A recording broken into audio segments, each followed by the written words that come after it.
Today with Rhe. I'm your host, Rhema T, and this show is the show that highlights everyday entrepreneurs. So if you aren't a part of the journey, make sure you hit that subscribe button, like button, and subscribe. Did I already say that? Subscribe? You said that. Yep. Subscribe, like, notification bell so that you can be aware when the next episode comes out. This week, I have such a phenomenal character. If you don't know who this is now, you are in for a treat this episode. I'm here with Bryan Munn, the Crab Man. Let's give it up. How are you today?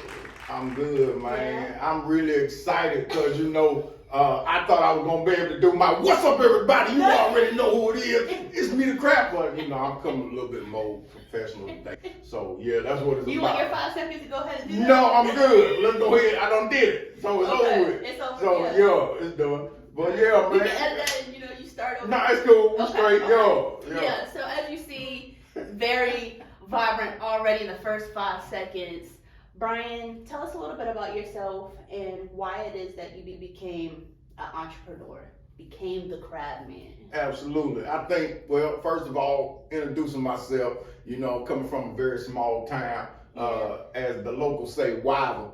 But, if you ain't from Wyville, you got to say Whiteville. Yeah. So, hey, at the end of the day, born and raised in Wyville. And so, childhood was normal, especially for most blacks, poor. Yeah. My grandma and them gonna flip on me. But nevertheless, just simply because of the fact, man, I love being a people person. Mm-hmm. I'm very goal oriented, but most importantly, I'm family oriented and Christ centered, man. God is everything to me.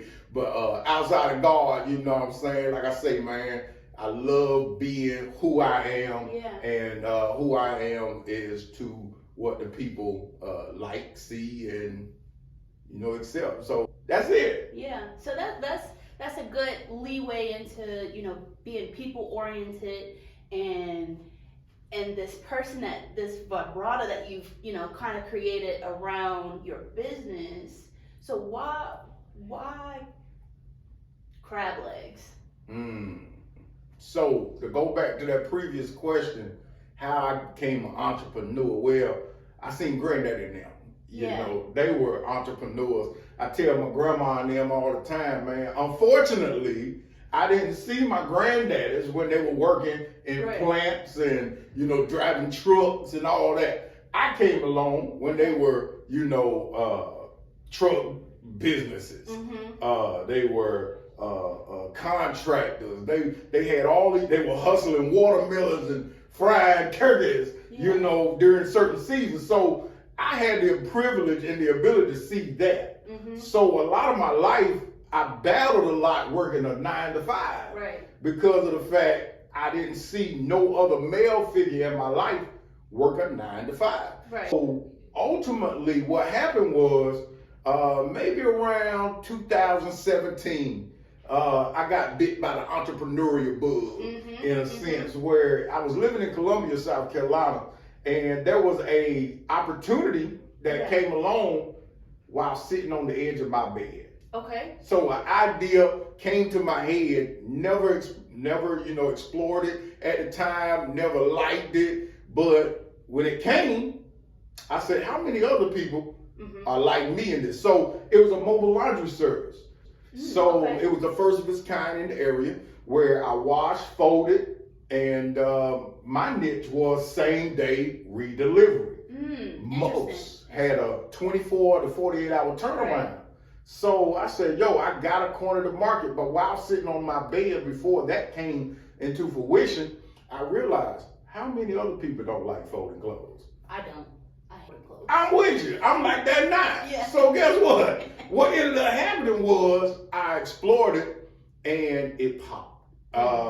Because I never really pursued it as a business, they ended up dying by the wayside. Yeah. But because of the attraction I got so fast, I was on 4 different radio stations, and my target audience, man, they swamped my phone with phone calls, and it was so bananas at the time, and because it was so new and different, man, it was crazy. So I had penning partnerships with major corporations, and all of this took place within 75 days of being a concept exposed to the world. Crazy. So Crazy. it was really bananas.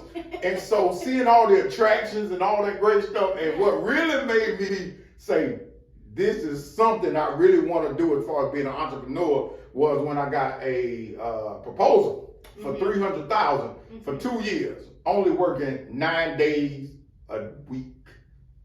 That's crazy. 9 days a week. So, I'm sorry, a month. I was You talking get it, know what I'm about- saying? I was in wild, so y'all bear with me. But nevertheless, with that being said, only working 9 days a month, I never really pursued that because I was scared. I never had anybody to show me, and I think in business, most people don't have navigators to teach them, train them, develop them. So many times we just out here fishing and swimming, trying to figure this thing out called entrepreneurship.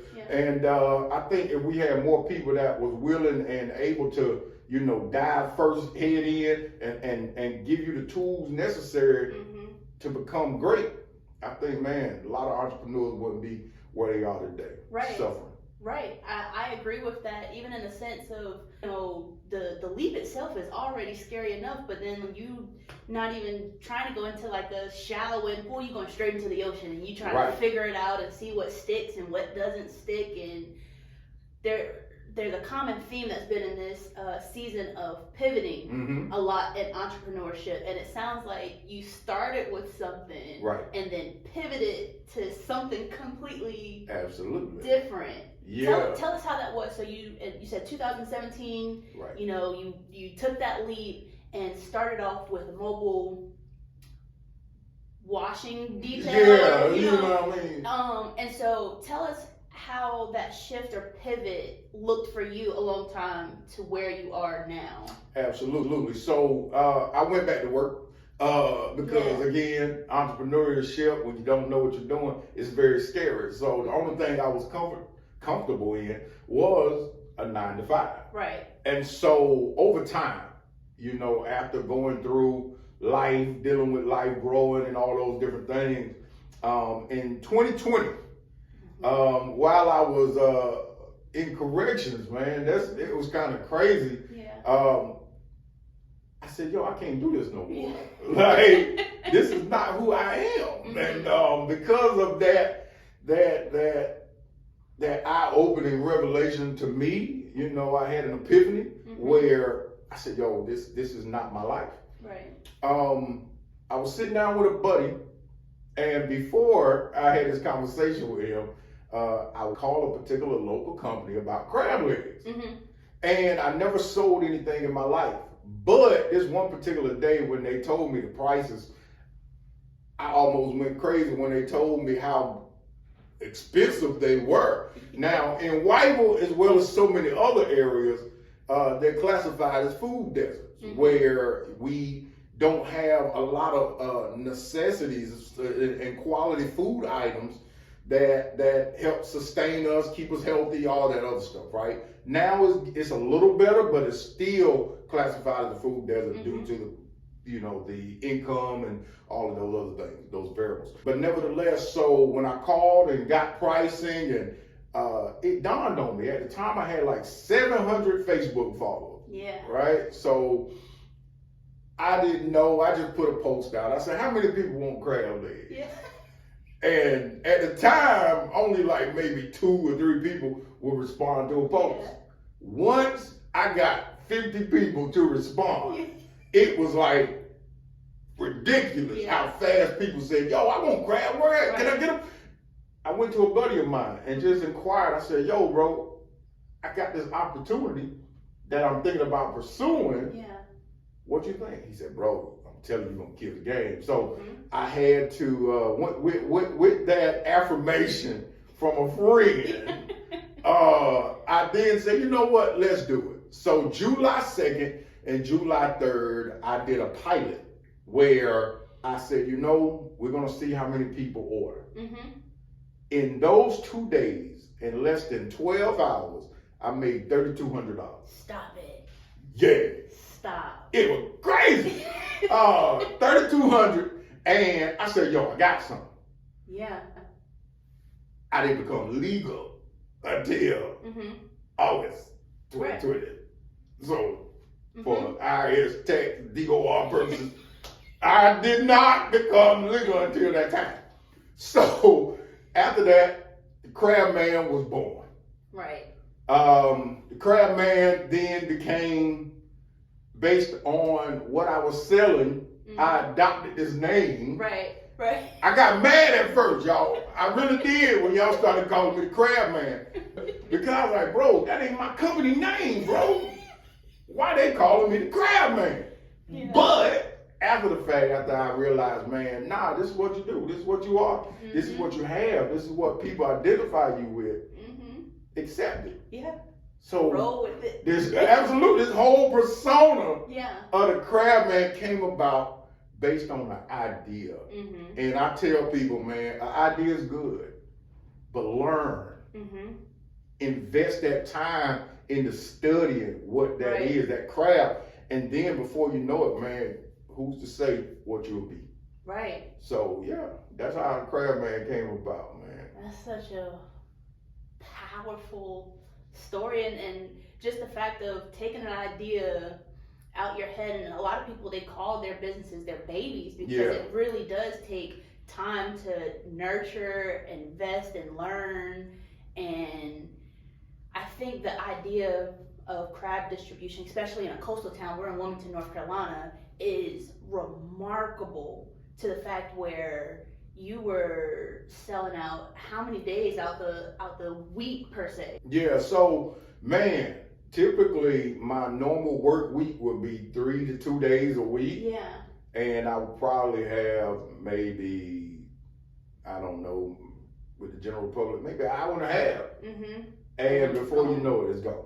Right. Like, so the sellout was very quick, and it was a blessing and a curse. Yeah. Because those who really wanted it, they couldn't get it. But you know, it was a blessing because of how much of a demand it was.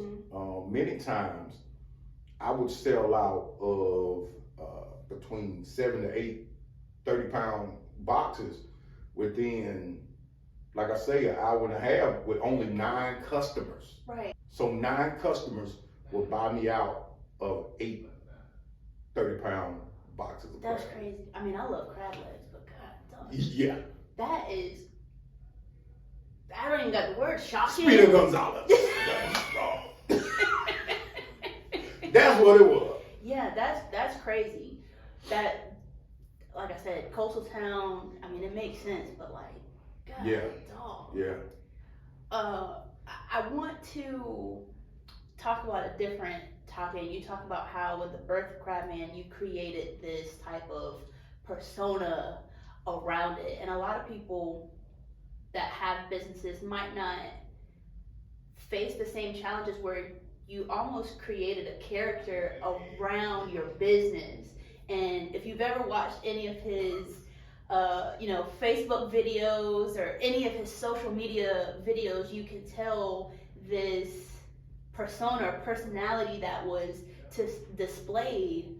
Can you talk a little bit of how that may have played on business versus personal life? Like, how was it for you to separate? Did people see you only as Crab Man and not Bryan Munn? How was that, having to create this character or persona around your business? Absolutely. Well, Rhema, real quick, just to be honest, man, I realized that the Crab Man was inseparable to a certain degree back then. It was hard for me to distinguish who I was versus who the character was. So I began to merge the two together. So when people said Crab Man, I took that as they were speaking to Bryan Munn, right? Not realizing they were just talking about the character. Yeah. So how the character became the character was, I realized most of my life I was this loud, boisterous, comical, very animated guy. Yeah. Right? And so when I used to work corrections back in the day, what ended up happening was I come in and I was that that was always loving and you know what I'm saying, that guy who was laughable and people realized, man, nah, he came in to do a job, but most importantly, we're having fun while he's here. Right? So that's what I was. And so I would come in, especially on, don't let it be Monday, because my last name is Munn. Yeah. Oh, man. So it was your day. It was my day. Got it. Right. So I say, all right, everybody, you already know what day it is. It's Monday, right? And I'll be the most loudest, Munn, get out of here, man. You lie, you this, that, and that, right? But not realizing all of the things that I was doing in the past led up to this point. Right. Of this persona. So when the crab man came to be, I adopted all of those previous experiences and combined them into one. Right. And so from there, the rest is history. So I advise anybody, when it comes to your business, whatever you do, man, the character that you may create, you're not the character. That's good. You are you, your own individual, your personal, you're you, man. So you have to separate the two, because if not, what ends up happening, and Rhema, to be frank with you, there was a period where I became depressed because I couldn't identify who I was. I identified who my business was and the character that I created, but I couldn't identify with me. So a lot of times coming home, especially with a family, it was very difficult. Right. Because the crab man sought the attention. While the person began to become depleted. Got it. So my strength was in the crab man, while Bryan himself was disappearing. And so I tell people, man, it's important that you learn how to compartmentalize your business from your personal, from who you are. Because as entrepreneurs, sometimes we merge the two, and your business is not who you are. Right. You are not your business. Your business is your business, and you are you. So if you're not being you, who is? That's a quote. Somebody write it down. Write it down right now. Yeah. No, that's so real. And I was just talking to someone else how, because so much time is invested when you're an entrepreneur, it's not a 9-to-5 anymore. It is literally a 28/9.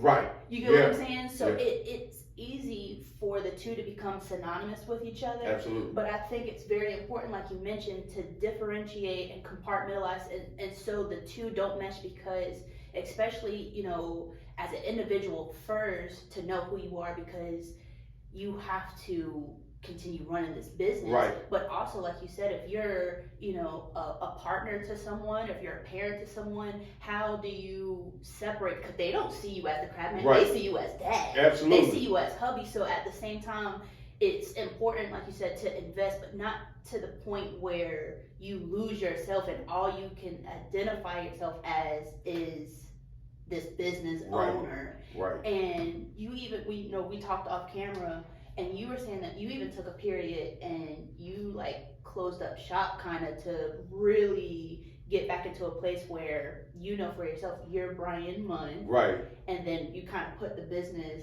on hold to kind of reevaluate. Can you, without sharing too much, of course, tell us how that was for you, having to realize, all right, this has become a little too much. I need to close shop for a little while to deal with myself.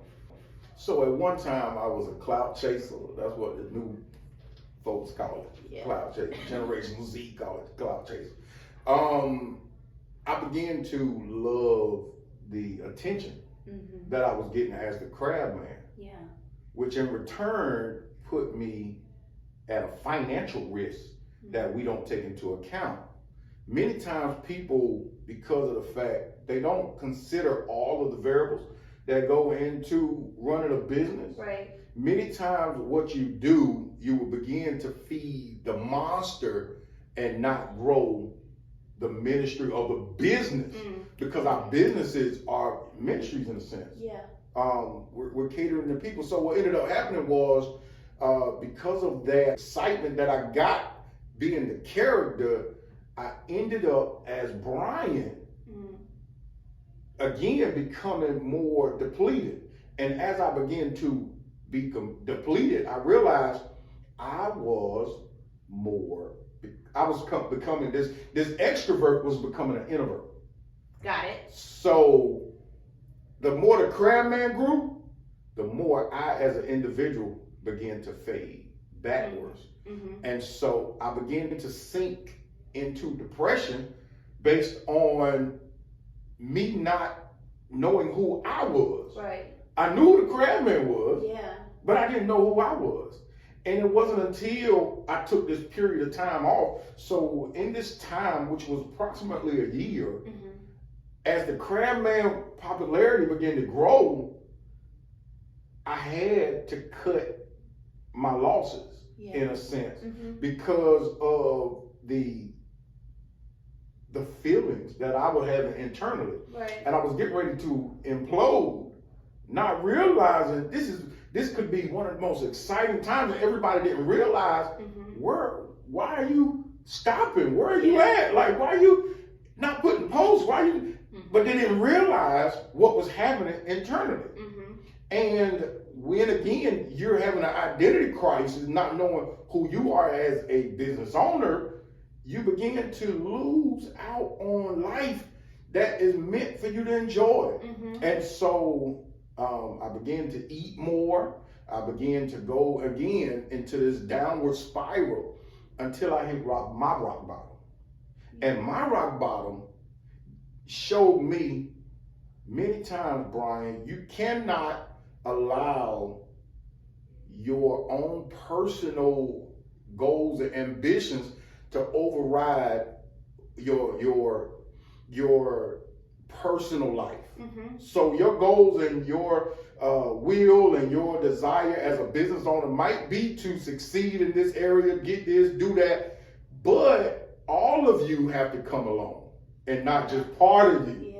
And so I took this time and began to grow and develop. And in this, I realized, man, my business that I was doing at the time, selling crabs and shrimp and all that great stuff, was not what was intended for me to do. Right. In that time away, I realized that there was something else getting ready to emerge that I was running from. Okay. And I think many times when we still ourselves, we can realize and we hear that inner voice and we come into grips with what we're really supposed to do and not what others may want us to do. So with that being said, the crab man became based on me transitioning. I began to realize how much I really needed to help people. Okay. And not look for my own personal satisfaction or wealth or, all these other things that we do as business owners. We chase money sometimes, and that's not the mission. So, That was a whole sermon, y'all. A whole sermon. Now, look, people don't know, but Bryan really a preacher. So. That's what they say. So in this time of another internal pivot and rebirth, what can people expect now in the different version of the Crab Man? Oh man, I'm glad you asked that. So I put a post out, right? And I said, yo, the Crab Man back. But don't expect me to come back the way that y'all seen me before. Right. So what ended up happening was in that time, I realized how much of a philanthropist I was. Okay. I gave more crabs away than I actually sold. Pray for that. Anyway, make a long story short, man, like I say, I love to help people. Right. Not realizing during that time, I look back over my life and realize how much of a need my new venture was getting ready to influence and help people, Okay. right? So I ended up starting a nonprofit, Okay. right? So I think what most people do is chase their passion, but their passion may not be their purpose. Oh. And when you discover your purpose, it's the thing that you least desire to do. Because your purpose always solves a problem.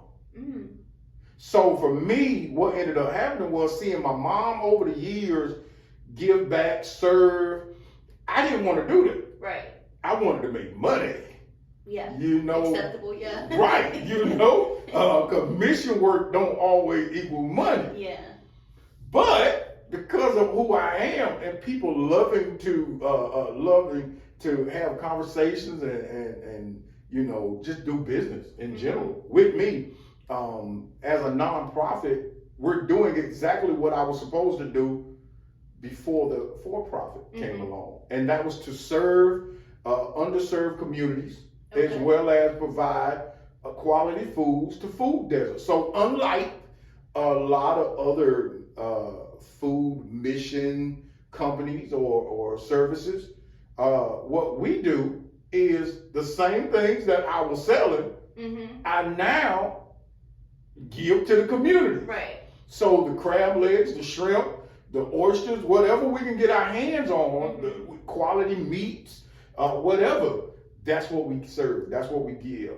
And so I think what's so important is the fact that we don't confuse our daily lives as business owners, and we get so caught up into the daily, you know, operational, you know, procedures, that we don't take this time. And so my only advice to a lot of people is to just take this time, man, and take some time and steal away from all of the clout, all the business stuff, all of whatever that might be going on, and really see what path you should be following. Because maybe, just maybe, instead of chasing the money, you will really have the material stuff that's gonna come. Right. That's gonna come. That's part of the game. It's reciprocity. Whatever you give or sow, or what, it come back. So good energy, you know, negative energy, whatever, is coming back. So you just have to take that time and find out what you're really supposed to do, man. So yeah, that's what I ended up doing, and I love it, man. I love it with everything in me, because I get to see people smile like I never seen people smile before. And yeah, man, that's what the Crab Man is now. Right. So the Crab Man Inc. is who we are as a nonprofit. Before I had to go back with that time off when I didn't do business, I literally didn't do business. And I should have been keeping up with my stuff. So I advise business owners, if you have a logo, if you took the time or somebody else took the time to develop it, you should at least get it patented or trademark rather. $250 is nothing. Get your name, trademark, so many other things that we don't do as business owners that we should do. And so on top of the nonprofit stuff that I do, I help startups. Now I don't do what Genesis Blog or Channel do. I don't do that now. That's a whole nother scale right there. What I do is help people with concepts become not only does it manifest, but I help them become cash flow. I help them get to the money. So where I can then say, hey guys, there's other platforms that you can go to that can help you brand and build even more. So I just like helping the small guy, because my favorite character back in the day was Underdog. And for those who are not born in the 80s, the Underdog was a dog who was able to, like the Superman of the day, you know what I mean? So I like being the underdog, because when you sleep on me, that's when you get what you get. So, And in this new nonprofit that you've organized. For those that want to contribute or help or just want more information, what social media platforms could they find you on? Absolutely. So you can go to our website at thecrabman365.com and you can contribute there. You can catch us on Facebook. We're not on any other social media platforms as of yet, but we're coming. So again, go to our website at thecrabman365.com, and yeah, man, if you decide to donate, and but we're gonna be in your city near you. Hey, I'm the Crab Man. So I usually have two other questions, but you dropped so many gems that I'm gonna just end with okay, one. Okay. Aside from them donating, how can the community help the Crab Man and or Bryan Munn? Okay, all right. So I urge people to first, if you decide again to donate to our cause, you can. But how you can help is simply by going to your local food banks. This is how you can help me. Going to your communities, going to areas that you live in, and start there. Because I'm just a small piece of the puzzle. There's a need for you in your local communities to be able to go in, help, and provide the services that you need. So it's not necessarily what I need for you to do for me, is what your community needs from you. So again, see a problem, contribute, and be a solution to that problem in your local areas. See, great answer. I've never even heard that answer where they flip it back and have them do something. That's what it's about. That is what it's about. Man, what a great episode. I want to thank you for coming on the show. Thank you guys for watching. Make sure that you share this, like it, comment, all of that good social media stuff. I'm Rhema T, and above anything else, make sure you support a local business. Bye.